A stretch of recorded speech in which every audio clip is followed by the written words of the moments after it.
Alhamdulillah wa syukurillah wassalatu wassalamu ala rasulillah wala hawla wala quwwata illa billah wa asyhadu an la ilaha illallah wahdahu la syarika lah wa asyhadu anna muhammadan abduhu wa rasuluh. Amma ba'd, faqala Allah Ta'ala fi kitabihil karim a'udzu billahi minasyaitonir rajim ya ayyuhalladzina amanu taqullaha haqqa tuqatih wa la tamutunna illa wa antum muslimun.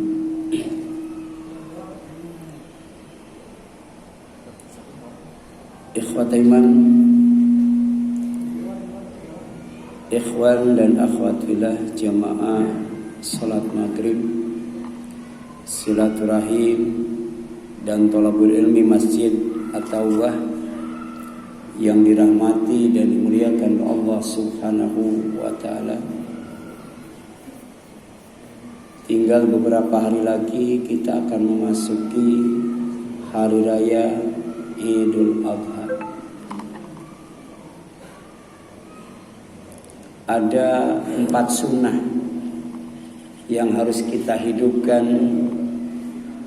di hari raya Idul Adha tanggal 10 Zulhijjah. Yang pertama adalah berzikir kepada Allah Subhanahu wa taala. Mengagungkan Allah, membesarkan Allah, mentauhidkan Allah, mengesahkan Allah, dan memuji Allah Subhanahu wa ta'ala. Itu sunnah yang pertama.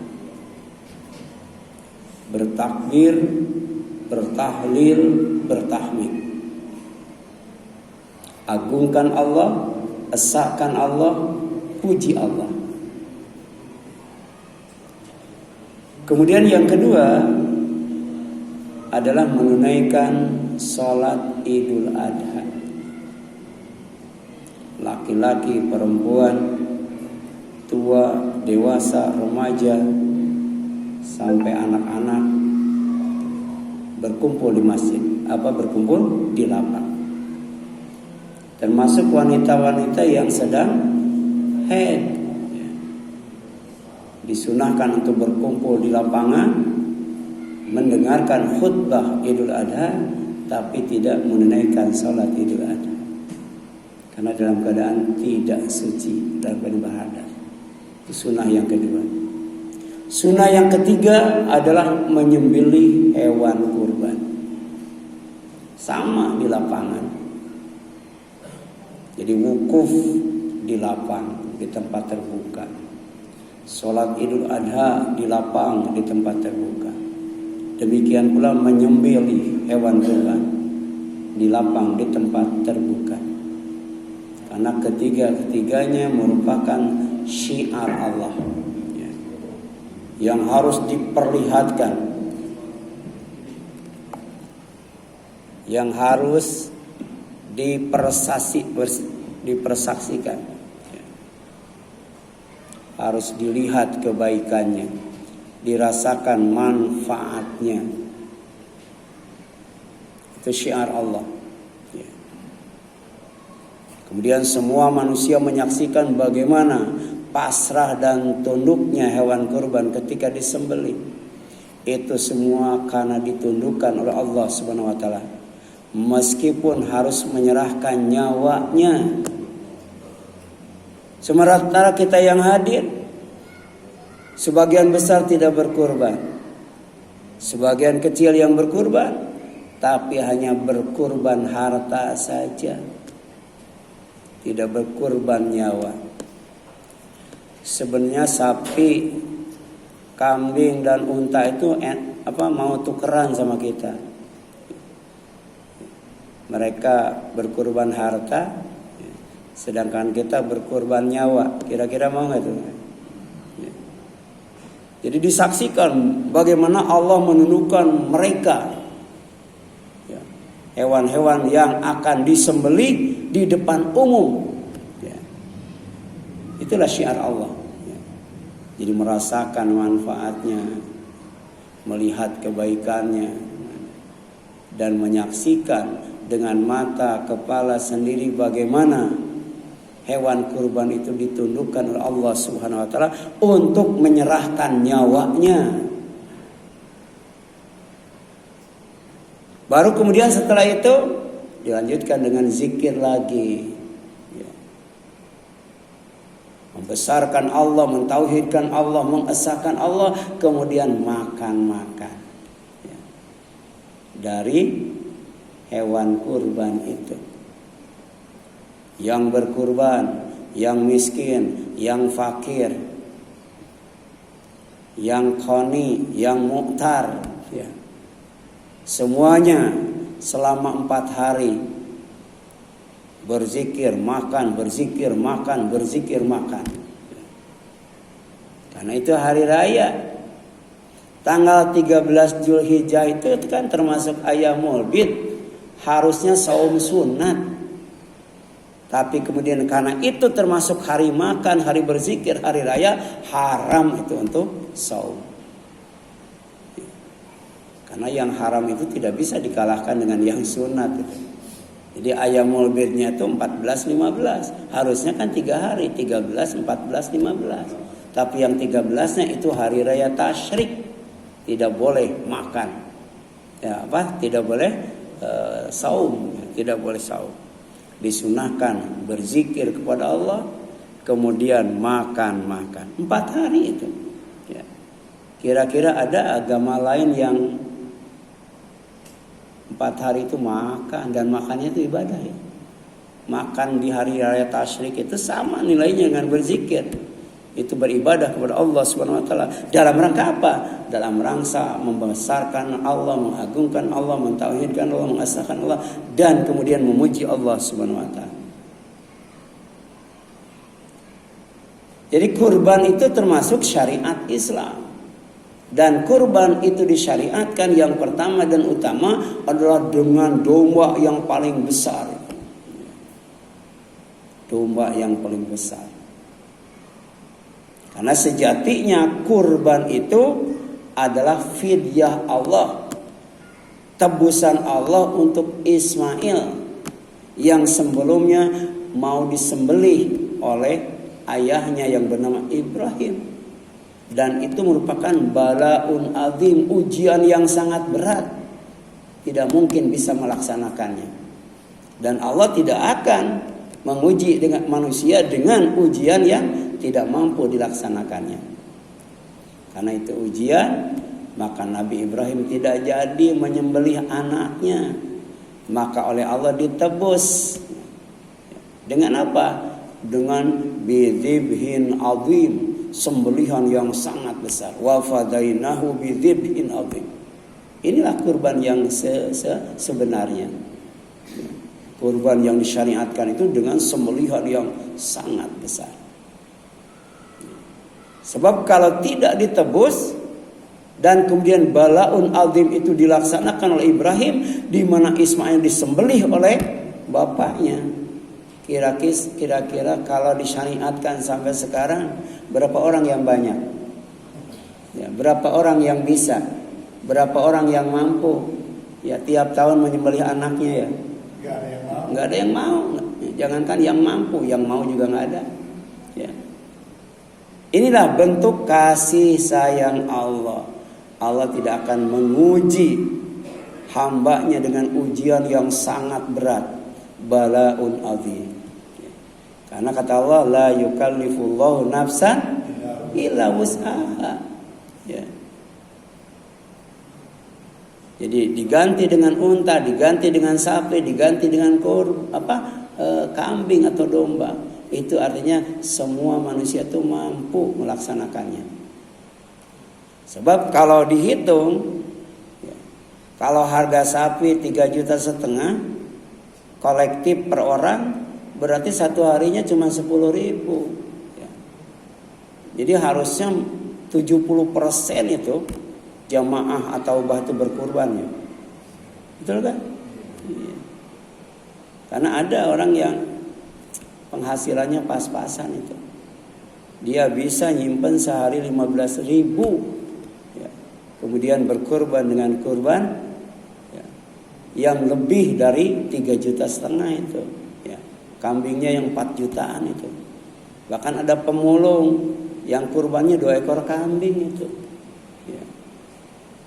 Karena kurban itu disyariatkan sesuai dengan kemampuan, sesuai dengan kesanggupan, sesuai dengan kemudahan. Jadi tidak mungkin, ya, Nabi Ibrahim dibiarkan oleh Allah menyembelih anaknya. Tidak akan mampu sekalipun Nabi, ya. Tapi kalau dengan kambing, dengan unta, dengan sapi, insya Allah mampu. Jadi 10.000 sehari, insya Allah bisa kolektif, ya, satu sapi 7 orang. Karena yang dinilai oleh Allah itu bukan amalnya saja, bukan kurbannya saja yang dinilai oleh Allah, tapi apanya? Niatnya. Jadi jangan sampai tahun depan, kalau tidak bisa sekarang, tidak ada niat sama sekali untuk berkurban tahun depan. Niatnya juga dinilai itu, ya. Yang kedua usahanya. Tadi kan nabung sehari 10.000, atau bulanan lah 300.000, atau mingguan 70.000. Ya, siapkan celengan dari plastik, ya, gitu. Insya Allah bisa kurban tiap tahun, ya. Wa an laisa lil insani illa ma sa'a. Bukankah kebaikan pahala yang akan diberikan oleh Allah kepada manusia itu kecuali sesuai dengan usahanya. Yang sehari nabung 10.000 dengan yang sehari nabung 20.000, beda enggak tuh pahalanya? Beda. Saya mau kurbannya tahun depan lah.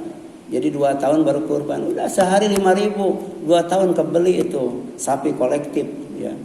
Seekor 7 orang, 5.000 sehari. Tapi tentu saja kan wa an laisa lil insani illa ma sa'a. Beda dengan orang yang satu harinya dia nabung 70.000 misalnya. Pas hari raya Idul Adha dia bisa berkurban dengan seekor sapi. Beda enggak tuh pahalanya? Beda. Jadi pertama niatnya, yang kedua usahanya, yang ketiga baru kurbannya. Kemudian yang keempat athar, dampak positif dari kurban itu. Kita bisa membahagiakan orang miskin. Selama 4 hari mereka makan, zikir, makan, zikir, makan, zikir, ya. Itu dampaknya tuh. Sampai orang yang sehari-harinya tidak terbeli daging, Idul Adha bisa makan daging. Bisa bakar sate, bikin soto, bikin rendang, bikin gulai, bikin empal, luar biasa itu. Itu sodakoh yang luar biasa. Jadi kalau kita motong hewan kurban sebelum sholat Idul Adha, itu sodakoh biasa. Harus diganti itu, nggak sah kurbannya, karena itu sodakoh biasa. Tapi kalau setelah sholat Idul Adha itu sodakoh luar biasa itu, ya. Makanya orang yang dapat 4 bungkus dengan orang yang dapat 1 bungkus, ya takbirnya kencengan mana tuh? Yang nggak dapat lemes kan takbirnya tuh. Jadi ada 4 yang akan dicatat, dinilai dan dipahala oleh Allah. Pertama niatnya, yang kedua usahanya, yang ketiga prakteknya yaitu kurbannya, baru yang keempat adalah asarnya. Sama semua amal juga, sholat juga sama. Sholat berjamaah tuh kita niatkan.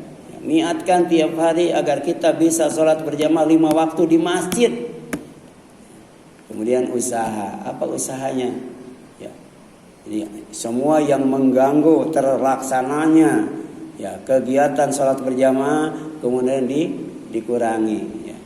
Di stop dulu, di cancel dulu. Sebelum azan sudah mandi, sudah wudu, pakai minyak wangi dan sebagainya. Itu usahanya. Ya, sudah siap ke masjid itu sebelum azan, dinilai itu baru kemudian sholat berjamaahnya. Dan dampak dari sholatnya, ya, dia kenal orang yang di kanan, kenal orang yang di kiri, kenal orang yang di depan, di belakang. Empat-empatnya Idul Adha kurban semua. Kan kebagian itu satu bungkus ya. Apalagi kenal dengan semua jamaah masjid. Kenal dengan panitia. Ya. Emang berhak Ustaz itu? Ya? Yang berhak mendapatkan jatah kurban itu ada 5 orang. Yang pertama al-mudhahi, orang yang berkurban itu boleh paling banyak 1/3. Kalau disimpan tidak boleh lebih dari 3 hari katanya. Kalau disimpan. Ya. Kalau kurbannya kambing setelah dibungkus ada 12 bungkus, dia tidak boleh lebih dari 4 bungkus itu. Itu al-mudhahi. Dan itu diperintah 2 kali, dibolehkan berarti fakulu minha. Maka kalian yang berkurban silakan makan dari daging kurban itu. Sunnah. Ya, sunnah. Ya. Jangan percaya dengan yang namanya tahayul, khurafat, mistik. Bahwa hewan kurban itu nanti bakal dijadikan kendaraan. Kalau begitu mending kurban pesawat terbang ya daripada kurban sapi. Kapan nyampainya itu? Naik sapi, naik unta. Ya. Yang kedua siapa? Yang kedua al-bais, orang miskin, orang sengsara itu kita kasih. Itu prioritas pertama, kita cari orang miskin, orang yang sengsara. Ya. Yang tiap harinya tidak pernah makan daging. Gitu. Kemudian yang ketiga siapa? Al-fakir, orang fakir. Miskin tapi tidak memperlihatkan kemiskinannya. Sampai orang kaya tidak tahu bahwa dia tuh miskin. Jadi orang yang menyembunyikan kemiskinannya padahal dia miskin, itu namanya fakir. Dan ini panitia harus jeli. Jangan sampai orang yang sebenarnya miskin itu tidak dapat, sedangkan yang pura-pura miskin dapat. Ada nggak yang pura-pura miskin? Itu namanya tabaus. Kalau pengangguran dapat Ustaz? Ya? Pengangguran. Ya, nanti itu kategorinya kategori yang keempat nanti. Kelima ya. Ya. Jadi ada yang miskin tapi tidak memperlihatkan kemiskinannya, namanya fakir. Ya, itu. Kalau kita kasih kupon itu nggak bakal ngambil ke masjid, malu kalau ngambil, harus diantar ke rumahnya tuh. Dan kalau disuruh ngambil, dia tidak akan ngambil melebihi kebutuhannya. Ya. Dan di zaman Rasul tuh banyak orang yang fakir, ya, banyak orang yang fakir. Orang yang miskin sedikit, yang banyak orang fakir. Orang miskin tapi tidak memperlihatkan kemiskinannya. Tapi dia kemudian menjaga kehormatan dirinya.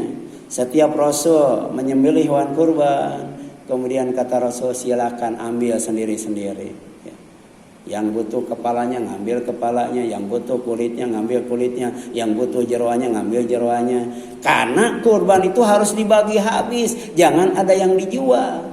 Dan dibagi habisnya itu kepada siapa? Kepada orang miskin katanya. Ya. Jadi dagingnya bagikan kepada orang miskin, kulitnya bagikan kepada orang miskin, sampai jeroannya bagikan kepada orang miskin. Tapi kemudian orang fakir tadi yang sebenarnya miskin dan dia tidak mau memperlihatkan kemiskinannya, dan kalau disuruh ngambil dia akan ngambil sesuai dengan kebutuhannya. Ya, kalau dia butuh kepala ngambil kepalanya. Ya, dia butuh daging ngambil dagingnya, dia butuh ngambil kulit ngambil kulitnya. Butuh kaki ngambil kakinya. Coba di At-Taubah sembelih silahkan ngambil masing-masing.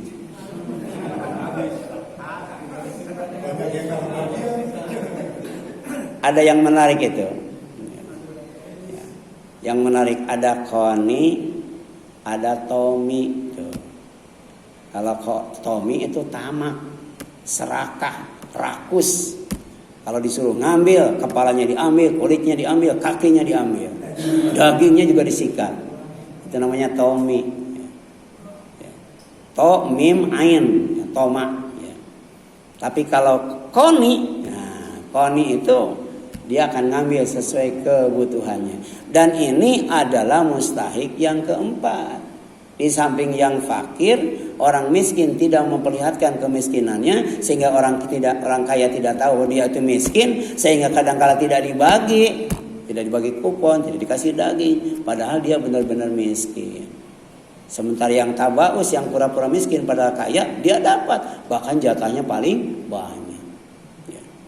Nah, yang keempat koni. Koni itu merasa puas. Ya. Dia hidupnya apa adanya. Tidak dikasih kupon gak bakal ngambek gitu. Ya. Iya, dikasih daging 1 bungkus juga nggak bakal ngambek. Kan ada tahun kemarin dikasih 2 bungkus, sekarang dikasih 1 bungkus. Nggak ngaji itu, nggak ke masjid lagi. Kemarin 2 bungkus, sekarang sebungkus. Udah dia ngambek itu, nggak ke masjid lagi. Nah, itu namanya bukan koni itu. Ya. Ya. Dan yang kelima, mu'tar. Ya. Bisa jadi ini orang kaya. Ya. Minta dia, karena mungkin kekayaannya ya, dia belum siap untuk dikurbankan. Masih merasa belum cukup ya dengan rezeki yang Allah berikan. Padahal bisa jadi kontrakannya 50 ya. Tapi nggak pernah kurban seekor sapi. Padahal 50. Ada nggak yang kontrakannya 50? Ya, saya punya jamaah itu, ketua masjid. Ya, kontrakannya tuh 130 pintu. Nah, ketika saya tanya, saya lagi bangun lagi itu di Cakung 30 pintu. Pak Haji kalau gitu bagi saya 1 pintu, nggak ngasih tuh. Padahal sudah 160 pintu. Ya. Jadi banyak orang yang kaya, jangankan haji, kurban pun tidak mampu. Padahal kurban itu disyariatkan sesuai dengan kemampuan, sesuai dengan kemudahan, sesuai dengan kelapangan. Jadi kalau mampu sapi, jangan kambing. Jadi dituntut kejujuran itu, ya, kesungguhan. Ya. Ya. Tapi kalau tidak mampu, walaupun di rumahnya ada 20 orang, cukup 1 ekor kambing. Kalau mampunya 1 ekor kambing. Karena Rasul pernah, ya, Hasan dan Husain ketika lahir, 2 orang laki-laki, harusnya kan 4 ekor kambing ya. Ternyata Ali dan Fatimah nggak mampu beli 4 ekor kambing. Dan Rasul sebagai kakeknya, sebagai mertuanya, dia cuma mampu beli 2 ekor kambing. Harusnya 4 ekor kambing. Tapi sekali lagi, akikah kurban itu sejatinya adalah syariat yang dilaksanakan sesuai dengan kebutuhan, kemampuan, dan kelapangan. Jadi kalau misalnya ada satu keluarga 4 orang, tapi mampunya 1 ekor kambing, maka insya Allah ya, 1 ekor kambing mencukupi untuk 5 orang ya, yang ada di rumah itu. Dan semuanya dapat kebaikan, dapat manfaat, dapat pahala. Tapi kemudian 1 keluarga ya, yang isinya atau terdiri dari 5 orang, dan dia sebenarnya mampu untuk beli 5 ekor kambing, tapi cuman 1 ya, padahal mampunya berapa? 5. Maka yang berkurbannya yang dapat pahala, sedangkan yang 4-nya enggak dapat pahala. Enggak dosa, tapi enggak dapat pahala. Karena dia mampunya berapa? 5, tapi ternyata kurbannya 1. Berbicara tentang kurban, Nabi Ibrahim itu mampunya ratusan ekor, bahkan sampai 1000 ekor. Rasul juga pernah lapang, pernah dimudahkan, pernah mampu berkurban dengan 100 ekor unta. Tidak 1 ekor kambing. Karena tadi ini disyariatkan sesuai dengan kemampuan, kelapangan, dan kemudahan. Rasul pernah itu berkurban 100 ekor unta. Nabi Ibrahim 1000 ekor unta itu. Luar biasa. Ya. Makanya ketika dia berucap, Ucapannya dicatat oleh Allah tuh. Ya, jadi jangankan harta, jangankan makanan, jangankan kambing, jangankan sapi, jangankan unta. Kalau Allah minta anak saya kasih itu kan. Akhirnya diperintah untuk menyembelih anaknya walaupun lewat mimpi, karena mimpi Nabi itu benar adanya. Cuman alhamdulillah qadarullah, Allah ngasih anak Ibrahim itu bernama Ismail yang oleh Allah disebut sebagai gulam halim. Anak yang sangat sopan, santun, ya, berbakti kepada orang tua, bahkan kemudian ya, dia sangat bersyukur kepada Allah Subhanahu wa taala. Ketika mimpi Ibrahim disampaikan kepada Ismail, "Fanzur madza tara?" Bagaimana menurut engkau? Tadi malam Bapak mimpi nyembelih engkau. Ini anak yang santun, anak yang sabar. Anak yang hormat dan taat kepada orang tua. Wahai Bapakku, laksanakan apa yang diperintahkan Allah kepadamu. Insya Allah engkau akan dapati aku sebagai anak yang sabar. Kira-kira di kita ada nggak anak yang seperti itu? Ya. Anakku tadi malam Bapak mimpi nyembelih engkau. Apa kata anaknya? Jadi anak yang soleh itu anak yang membantu dakwah orang tuanya. Anak yang membantu ibadah orang tuanya. Anak yang membantu jihad orang tuanya. Di samping dia mendoakan kedua orang tuanya, melanjutkan apa yang didakwahkan. Ya, jihadnya, ibadahnya, dakwah orang tuanya dilanjutkan. Itu anak yang saleh. Anak yang kalau dilihat menyenangkan mata, tapi juga menyejukkan hati. Ya, itu anak yang saleh. Makanya kalau kita mau punya anak, tidak diminta pun dikasih. Tapi kalau kita mau punya anak yang soleh, harus minta. Robbi habli minas sholihin. Ya. Dan ternyata Ibrahim lebih cinta kepada Allah daripada kepada anaknya, dan Ismail lebih cinta kepada Allah daripada kepada nyawanya. Akhirnya bapaknya menyembelih, anaknya disembelih. Padahal ini balaun atim. Dan ternyata bisa dilaksanakan dengan sempurna. Tapi Allah tahu bagaimana cinta dan kasih sang Ibrahim terhadap anaknya. Akhirnya disuruh di cancel. Nih ganti aja. Bidibhin adim. Dengan sembelihan yang besar. Jadi Nabi Ibrahim itu kalau berkurban bukan yang besar saja. Tapi juga yang banyak. Ini mah sudah sedikit kecil lagi. Padahal dia sebenarnya mampu lebih daripada itu. Iya. Jadi Rasul pernah berkurban untuk keluarganya, untuk dirinya, dan untuk umatnya. 2 ekor kambing kibas. Dia baca Bismillahi wallahu akbar ketika menyembelihnya. Setelah disembelih dia baca Bismillahi Allahumma taqabbal min Muhammadin wa ali Muhammadin wa min ummati Muhammadin. Kenapa? Karena beliau mampunya cuma 2 ekor. Padahal beliau juga pernah ya berkurban berapa? 100 ekor unta. Dia cuma berkurban 2 ekor unta. Tapi ternyata apa doanya? Dengan menyebut nama Allah, Allah yang maha besar. Dengan menyebut nama Allah, ya Allah terimalah ini 2 ekor kibas dari Muhammad, dari keluarga Muhammad, dan dari umat Muhammad yang tidak mampu berkurban. Ini luar biasa. Pemimpin memperhatikan dirinya, memperhatikan keluarganya, memperhatikan umatnya. Itulah pemimpin. Ya. Makanya Rasul itu uswatun hasanah. Ini gambaran kepemimpinan Rasulullah ketika dia berkurban. Dia peduli dengan dirinya, peduli dengan keluarganya, tapi juga peduli dengan umatnya. Minta kepada Allah agar manfaat, kebaikan, keberkahan itu juga diberikan oleh Allah kepada umatnya. Lewat doanya itu. Bismillahi Allahumma taqabbal min Muhammadin wa ali Muhammadin wa min ummati Muhammadin.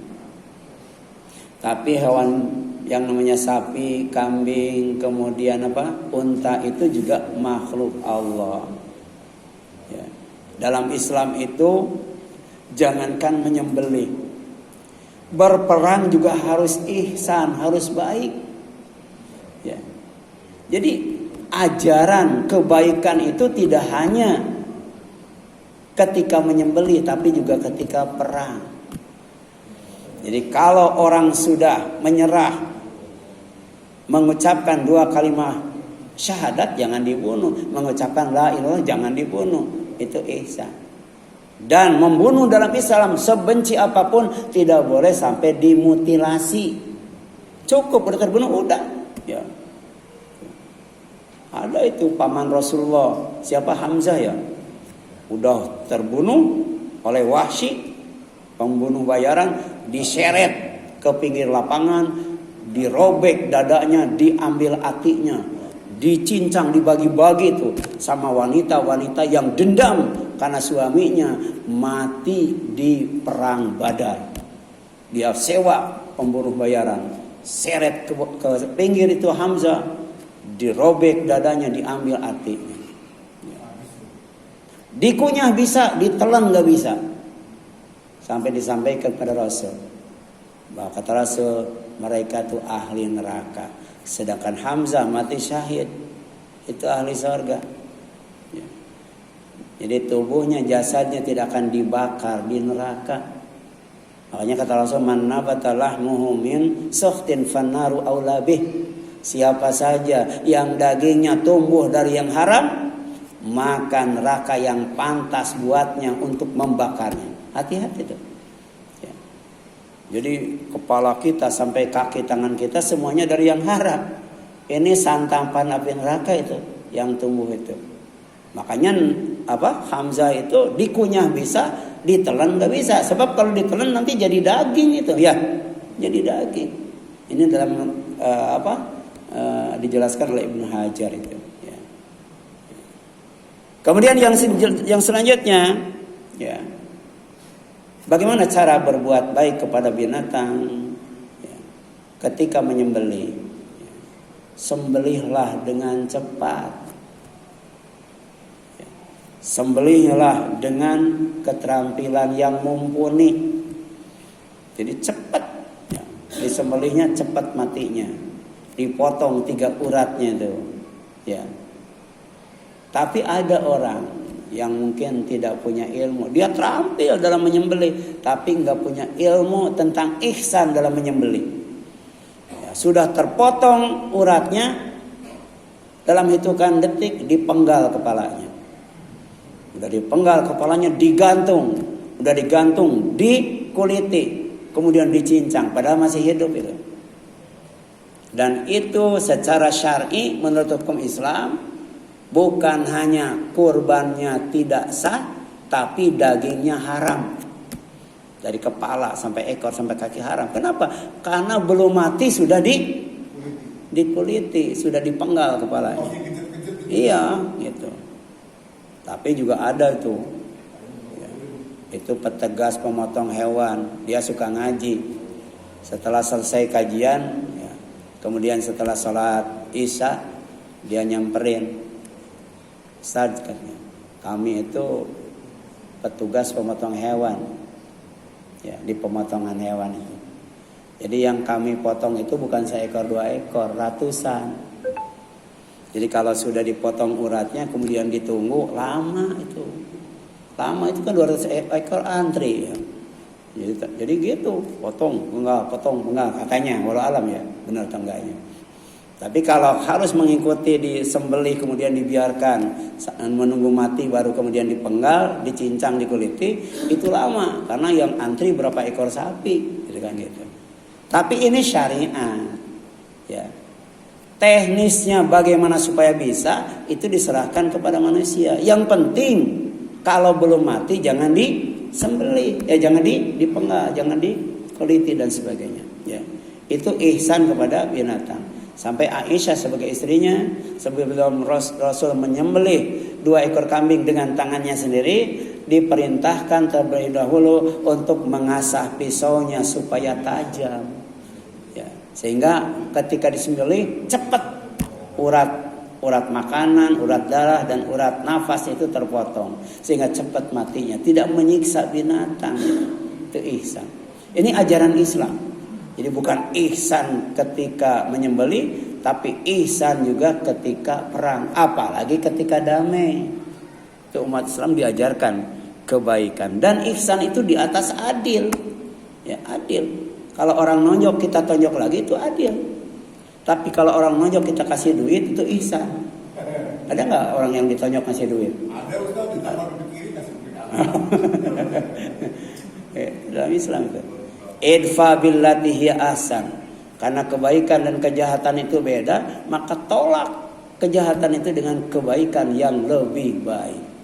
Dan kalau kita tidak membalas kebaikan dengan kejahatan, ya kejahatan dengan kejahatan itu namanya adil.